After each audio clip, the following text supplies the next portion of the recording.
महिमा डीजे सपना स्टूडियो दिल्ली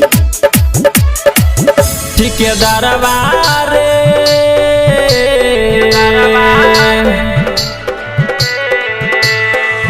ठेकेदारवा रे बाहरा से भेज दे हमारा साई के ठेकेदारवा रे बाहरा से भेज दे हमारा साई के ओकरा बिना नींद न लागई रात भर अखियां जागई सुतबई पकड़ के ओकरा बाही के रे ठेकेदारवा रे बाहरा से भेज दे हमारा साई के ठेकेदारवा रे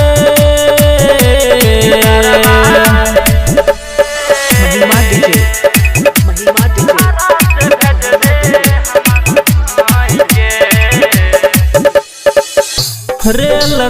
रोज आबै छै सैक हमारा नहीं लाबै छै लागै कि फसल छै हमारा ऐसन बुझाइ छै रेल रोज आबै छै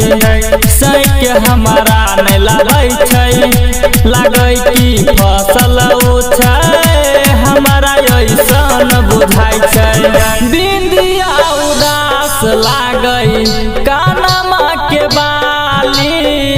ओ करेल तारा सही छै होठवा के लाली रे बिंदिया उदास लागई कानमा के बाली ओ करेल तारा सही छै होठवा के लाली रे ओ करेल तारा सही छै होठवा के लाली दिलवा के बात हम दिलवा के बात हम केतना बतैयौ कही कही के रे ठेकेदारवा रे बाहरा से भेज दे हमारा साई के ठेकेदारवा रे बाहरा से भेज दे हमारा साई के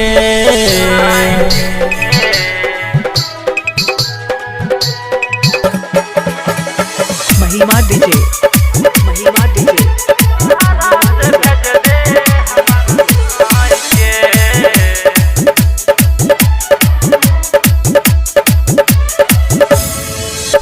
आजादवा घोर अइलै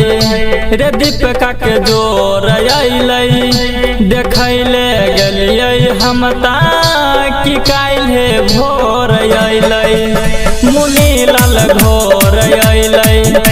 लछनमा के जोर अइलै देखैले गेलियै हम कि काल्हे भोर अइलै लागै छी हमारा सैके रखने छी बन के रोज दिन रात कटै छै